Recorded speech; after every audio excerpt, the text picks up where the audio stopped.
I'm here this morning on what is a beautiful sunny winter's morning here in Tasmania to work on these hanging strawberry beds. They seriously need rejuvenating. Now, one of the major things is replacing the soil medium as well as renewing the plants. So what I'm doing here is I'm looking for plants that have come from runners, that have stepped out because I put the main plants in the middle and the ones on the side generally are runner generated plants and new plants, and they will be the main growing plants for the next season or 2 seasons at least. Now, being of course a dormant time of the year, these will keep for weeks providing they are kept moist and out of the direct sun. I've got a few jobs to do. One here is that I've got some structural work because this beam is rotting and needs to be replaced. It's become dangerous. So I'm going to be able to do that when I clean these beds right out and empty the growing medium out and disconnect it. So the first job is going to be getting these plants out. The second is going to be repairing that. And also I'm going to do a little bit of work on the actual ground underneath because it's a little bit slopey and can be a little bit slippery when it's wet. So I'll try and level it out a little bit, maybe in steps, so that it's better to walk around in here. Also, I'll try and put a better watering system onto these strawberries because in the past I've often used the overhead sprinkler, and that's not really ideal because it's quite wasteful in that it waters a much bigger area than these little beds. So we'll get a better watering system on it. There is quite a bit of weed that has come in here, and that will go because by taking the new plants out and starting with a new medium, it'll give us a totally fresh start. The weed comes in by the wind, blows seeds, and it establishes itself in there with the plants very quickly. So I've got a lot to do. I better get back to it.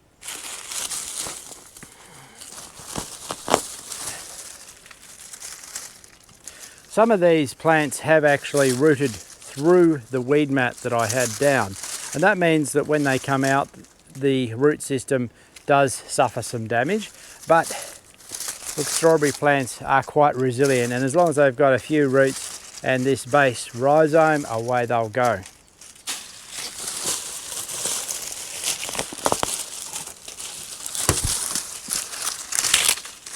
Here's a good one though, because it sat mostly on top and so it's got really nice root system still there. Now that I've cleaned all these plants out, I've got 2 bins there of plants. One is the newer plants, which will be my first selection for replanting. The other one is the old plants. Now I've kept the old plants as a backup because often I find that with an old plant like this, which is quite large, if you don't have enough new plants, you can actually divide these. And let's see if I can break this one up. You can take off it a piece, well, you probably get, yeah, a piece like that would still be quite nice. Where, I'll bring it up, you can see the roots on it still, and something like that will still turn into quite a good plant. So you're discarding these old pieces. That one there could probably turn into a plant too. It's still got some root. So, but these nice newer roots where you see them coming are going to make the better plant. Cleaning that up and replant that will work well. So if you don't have sufficient plants from the runners, from the first stage of the runners, then you can make them from the old ones as well. Now, all this medium I'm going to take out and put onto the compost heap and then take these beds down. The mix that I used in here last time has done really well, and it's nice and free. It was largely compost, had a fair amount of vermiculite in. I don't have the vermiculite to use this year, so this year's might be a little bit different, but yeah, it worked really well with the bulk of it being compost.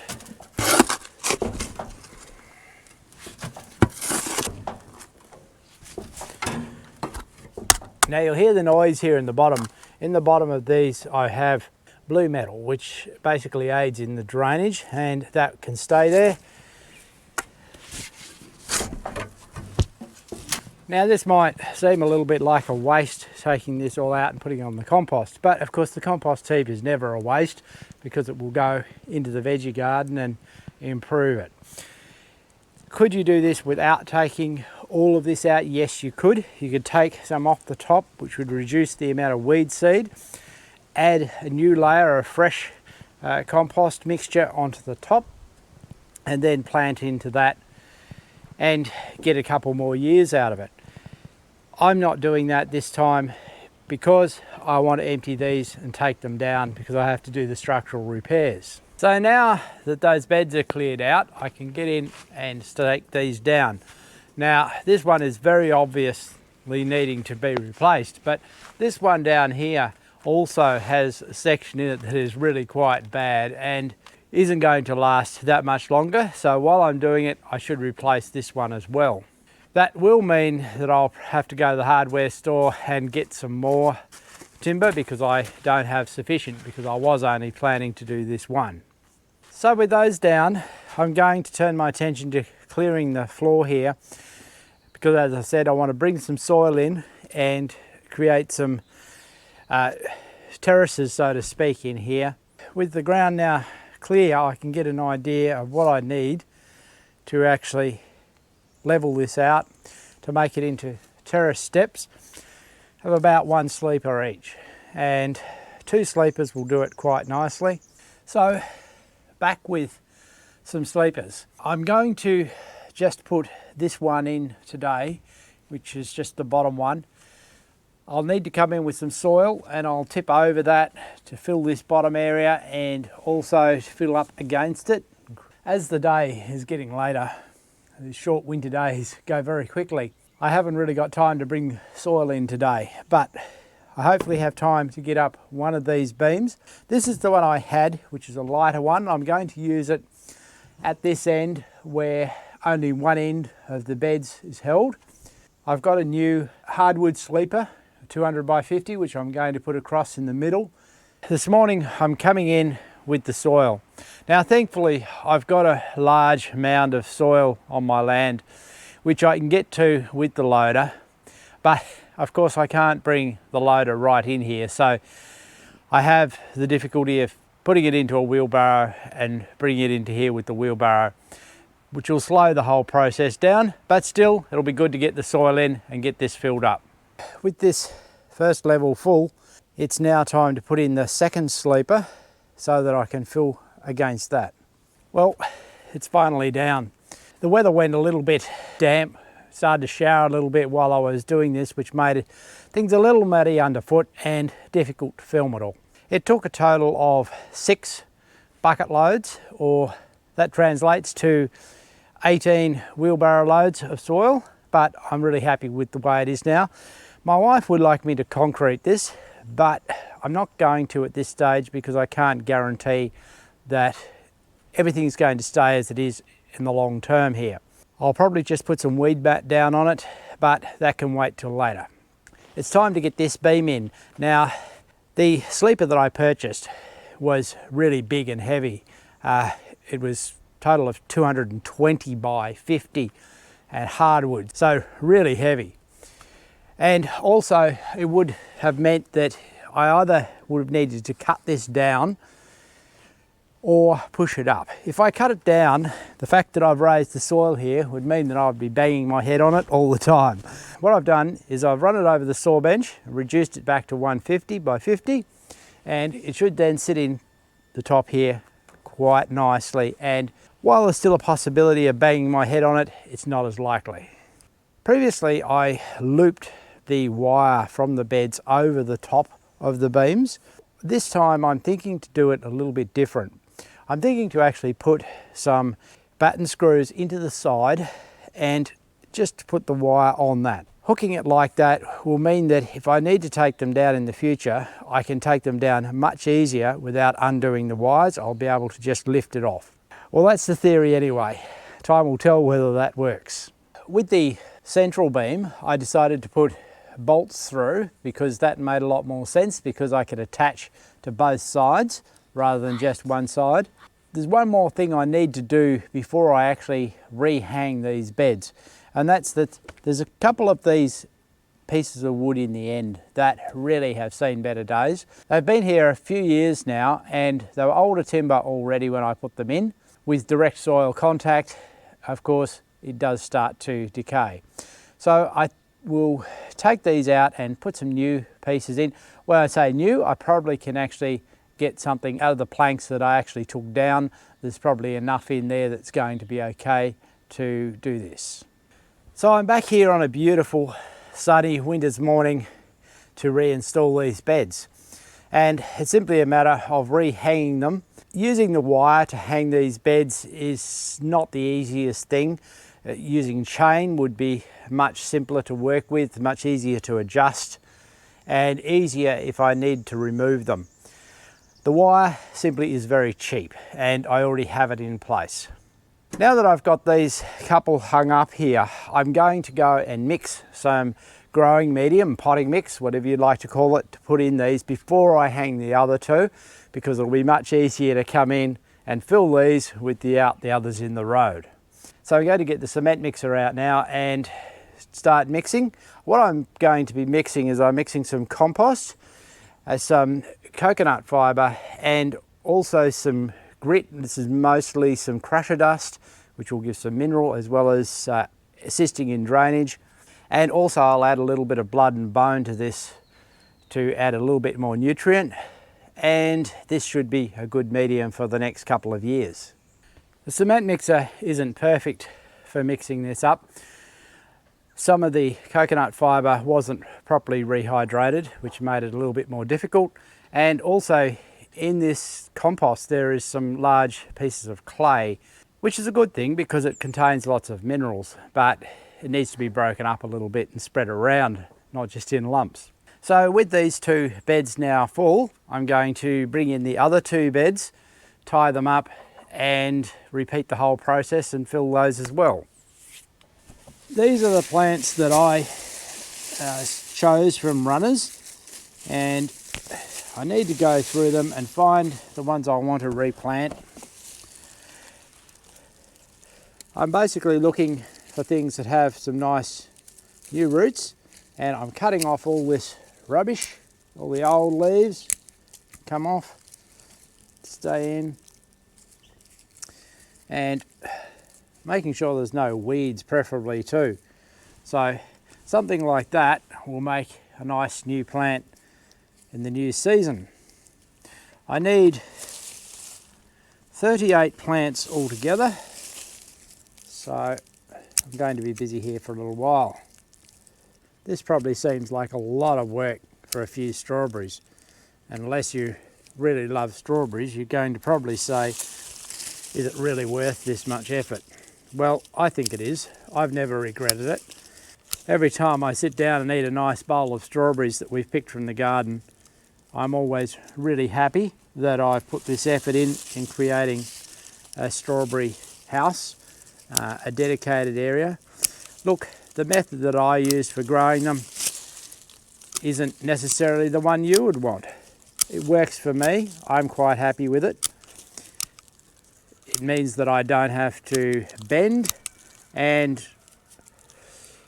the big factor is that I keep the pests at bay. Mostly the slugs and snails are the main thing that you want to keep out, and the birds, of course. The netting keeps those out, but a big part of the raised concept is keeping out slugs and snails. I have had the occasional slug find its way in, but I have never had any snails. But whatever method you choose, if you like strawberries, look, they're really worth planting, because ultimately, look, I don't do this every year. I only do it, look, 3 years since I did this, so it's not that often. But the reward comes every year, and being a high value crop, something that you pay quite a lot for in the supermarket, and let's face it, in the supermarket you're never going to get the quality that you're going to grow at home. They just taste so much better. Now that I've got some plants, I can start laying them out, working out which ones I want to plant, which ones are the best, and then of course planting them, the fun part. Now I'm doing something different this year in that I'm planting them, normally last year I planted them up the middle. This year I'm planting them against the edge. The reason for that is the strawberries really are better hanging over as much as possible. And also it means that I'll put the weed mat in here without actually putting the plant through it. That means I'll be easily able to take it out to access, to add more fertilizer or compost, or look after the irrigation system, which I'll put in underneath it as well. So it makes it pretty simple just to tuck these plants down the side and then just come back with this weed mat over the top. So if you're wondering what variety this is that I grow, these are all red Gauntlet. Now I have grown other varieties in the past, and I have come back to this one simply because it is a very reliable cropper. You get at least 2 crops from it, and still quite a tasty, reasonable strawberry. But look, there are lots of other varieties which you may want to experiment with. Now that all the plants are in, I'm going to water them in with some seaweed solution. Watering them in this time of the year isn't that critical because we are certainly going to get some rain, and they're still fairly dormant and not demanding lots of immediate moisture. But a little seaweed will help them along. So now I'm installing the irrigation system. What I'm using is some weeper hose. Now it's not the best time of the year to work with weeper hose because it's a bit stiff, and it's much better in the summer when it's softer. But I'm simply running a loop of hose along in the bed that will run above these plants and be able to deliver some water directly to their roots. Here at the point where the 2 beds meet, I'll run a hose down from above off the beam and connect these all together. My plan was to cover these beds with ordinary weed mat, and I had a go at doing this, but I decided that this plastic weed mat was really horrible to work with. It just wasn't going to do what I wanted and stay in place. So I decided to think about it for a couple of days. Now I'm back and I'm ready to put my alternative into place. But in the meantime, I have been working on this irrigation system.